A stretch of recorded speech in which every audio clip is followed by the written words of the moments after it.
Hello everybody, my name is Ungar and welcome back to Empires of the Undergrowth. Today I will not be completing any missions, instead giving all of you new players a tutorial to the basics of the game. I will be publishing more advanced tutorials, but this is just a starter's guide to the game. So number one, once you load up the game, how to navigate the main menu. So I play with a mouse. If you don't play with a mouse, find a different tutorial, because I don't know. So yeah, move around, move your mouse, pretty simple. Click on these to do them. We are going to be clicking on story, and you can make a new formicarium. This is the main story mission. And just type in the name, color, and you can press start. But we are going to be loading our YouTube colony, which you can press the load, click on the colony you want, and then click load. Left click, and then we will be hopping into the missions here. These are the mission things. This I'll be getting to in a Formica Raptor video, maybe slightly advanced with the this menu. But for now, you're going to want to click on level selection, and you won't have any of this available, only these two. This is the first one, so I'm just going to be teaching you how to do it. So we're going to be playing on easy, just to show you.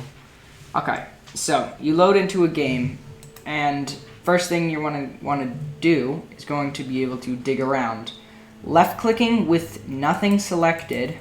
If you click with something, left click with something selected, like a tile that you want to place down, it will build that instead of digging. These are important. Read these that pop up. Yeah, these will help you a lot, but yeah, read these.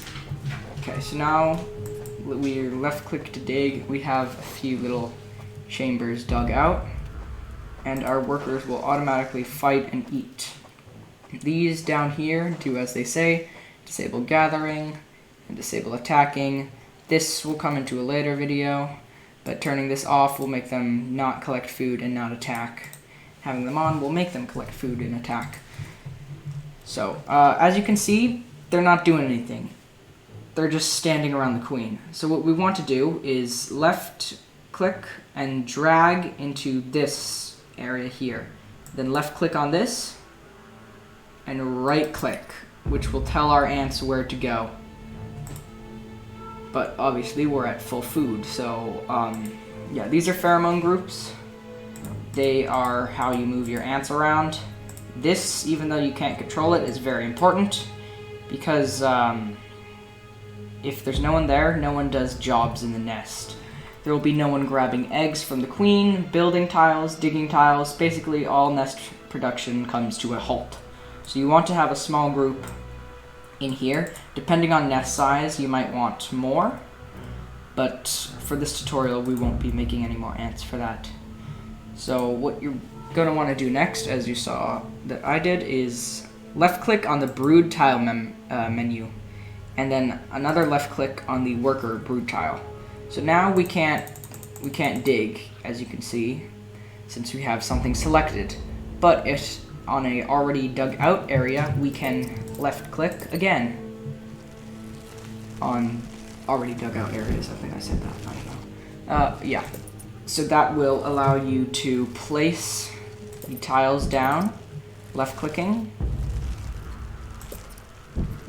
and these, yeah, read those. Those will help you a lot. Okay, so now that we have another group, we're going to want to drag this into here, left click and drag, select this with left click, and it's already set up to go over here. So they will come over here and collect some of the food once they hatch. And there we go. So now we can right click again to resend the group over here. And as you see, they all come over here. And since we have no brood or other tiles selected, we can dig. And now we can send our ants in here, dig out a little area, a little chamber, and have everyone collect the food. So yeah, to get to the next part, we're just gonna wanna keep doing this. We're gonna wanna dig out some tiles, because everything costs food. Food is the only resource in the game, and up here you can see the current food you have and the maximum food you have. Here is your workers / max workers. This is your workers alive. This is all the brood tiles made, and yeah, so that's how many are alive. That's how many you can have maximum. We don't have any soldiers, which is what we could do right now. So next to the workers, you will see this. Left click, and same thing, just place down. That's how you build a soldier. They cost more food, but have a lot more health and damage and sometimes special abilities, but they cannot do nest jobs. So don't put them in the nest group because they can't do things. Only workers can. So yeah, we just want to keep dragging this around and collecting food, drag our soldiers into here to protect our workers from these, underground surface area. The red exclamation marks are enemies that will try and kill you. Green is either enemies that can't attack you or already dead or just seeds or some food source that you can just grab. So we're gonna wanna go over here. If you click this, this will disable the pheromone marker and they'll all just head over to the queen and sort of idle around her, like how they would in the nest group if there's no jobs to be done. Okay, so now that we have a slight little tiny army of soldiers, we're going to send the group up here and dig to our first enemy. I'll show you how combat works.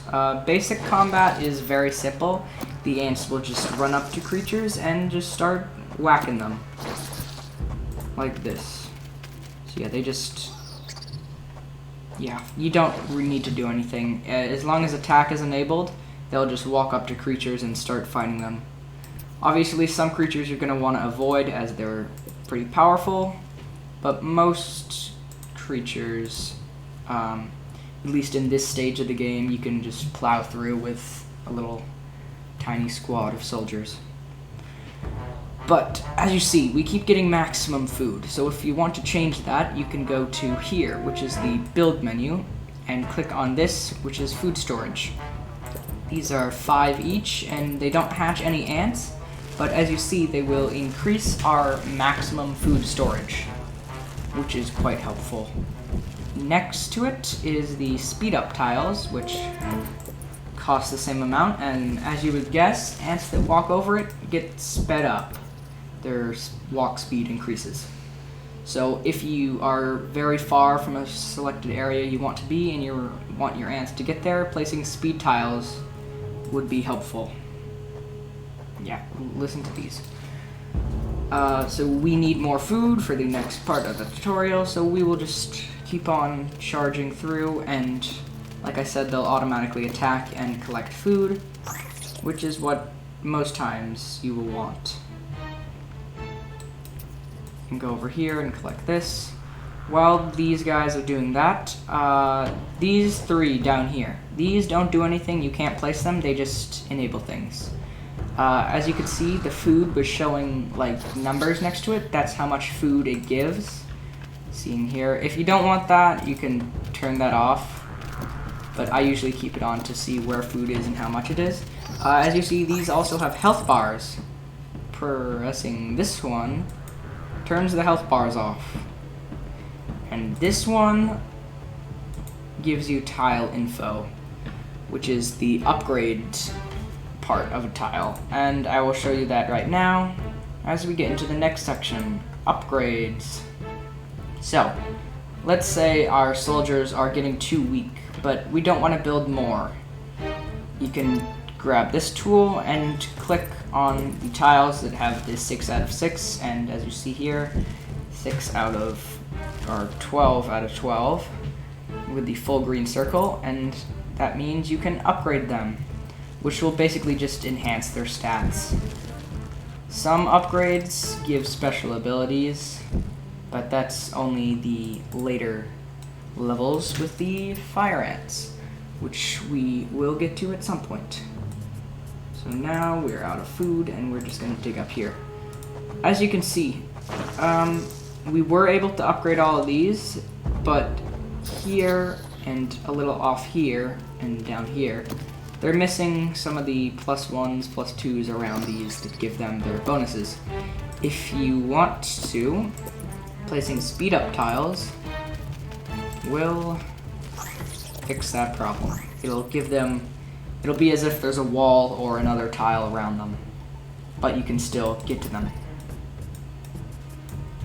So yeah, that's that. This delete tool. If you're out of food, like I was there, you cannot hatch ants. Ants cost food to hatch. Very important. I probably should have said that earlier. Yeah, they cost food to hatch, and if you're out of food, you can't build them. So what you're going to want to do is click this and just click these, and if they are level 1, it will delete the tile entirely, killing the ant. But if they're levels, it will remove their levels, and every time you delete a tile, it refunds about half of the food. So we can upgrade these as well. Yeah. Oh, I almost forgot. Very, very important. Movement. WASD. Mouse scroll forward, backwards, movement controls. Yeah, that's a basic tutorial to Empires of the Undergrowth. That's really all you need to know to play the game. There are obviously more complex things that I will do in another tutorial, but for now, this should be all you need for a basic startup of the game. Yeah, I think that's gonna be it today. Well, like, subscribe, hit the notification bell, comment how bad I am at making tutorials, and I hope this helped you.